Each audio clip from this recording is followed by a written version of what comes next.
Free সেলাই machine দিচ্ছে সরকার, কিভাবে আবেদন করবেন? আবেদন করার জন্য কি কি লাগবে, দেখুন ভিডিওটি। ভারতের প্রধানমন্ত্রী শ্রী নরেন্দ্র মোদী মহিলাদের আর্থিকভাবে স্বাবলম্বী করে তুলতে সেলাই মেশিন যোজনা চালু করেছেন। এই যোজনার মাধ্যমে তারা আত্মনির্ভরতা অর্জন করতে পারবেন।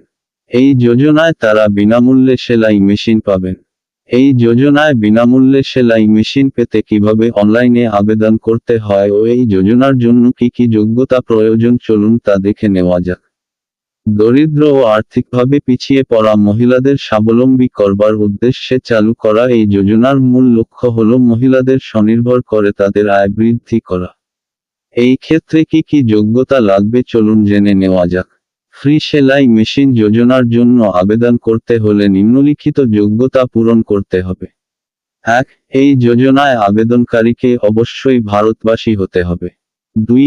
আবেদনকারীর বয়সসীমা 18 থেকে 45 বছরের মধ্যে থাকতে হবে। 3. পরিবারের বার্ষিক আয় 2.5 লক্ষ টাকার কম হতে হবে। 4. যদি পরিবারের মধ্যে সরকারি চাকুরিরত কোনো সদস্য থাকেন, তাহলে আবেদন করা যাবে না। আবেদন করতে কি কি নথিপত্র লাগবে?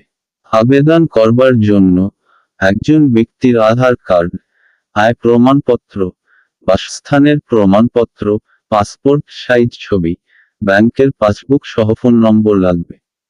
অনলাইনের আবেদন প্রক্রিয়া। ফ্রি সেলাই মেশিন যোজনার ক্ষেত্রে অনলাইন আবেদন প্রক্রিয়া অনেক সহজ ও সুবিধাজনক। এই ক্ষেত্রে আবেদন করবার জন্য নিম্নলিখিত ধাপগুলি অনুসরণ করতে হবে। 1. প্রথমে ভারত সরকারের অফিসিয়াল ওয়েবসাইটে গিয়ে সেলাই মেশিন যোজনা অপশনে ক্লিক করতে হবে। 2. এরপর আবেদন ফর্মটি পেয়ে গেলে যাবতীয় প্রয়োজনীয় তথ্য সঠিকভাবে পূরণ করতে হবে। 3. এরপর উপরিউক্ত সকল ডকুমেন্টগুলি স্ক্যান করে আপলোড করতে হবে। 4. সমস্ত তথ্য পূরণ ও ডকুমেন্ট আপলোড করার পর সাবমিট করতে হবে। 5. এই ফর্ম জমা দেওয়ার পরে একটি প্রিন্ট কপি নিন ও ভবিষ্যতের জন্য সংরক্ষণ করুন। অফলাইনে আবেদনের প্রক্রিয়া। যদি আপনি অফলাইনে আবেদন করতে চান তাহলে ব্লক অফিস বা মহিলা ও শিশু উন্নয়ন বিভাগে যেতে হবে আপনাকে। তারপর সেখান থেকে আবেদনের ফর্ম সংগ্রহ করতে হবে ও সমস্ত তথ্য সঠিকভাবে পূরণ করে প্রয়োজনীয় ডকুমেন্টস সংযুক্ত করতে হবে। এরপর ফিল আপ করা ফর্মটি প্রয়োজনীয় সকল ডকুমেন্টস সহ সংশ্লিষ্ট অফিসে জমা দিতে হবে। ফর্ম জমা দেওয়ার পরে একটি রসিদ সংগ্রহ করবেন ও ভবিষ্যতের জন্য সংগ্রহ করে রাখবেন।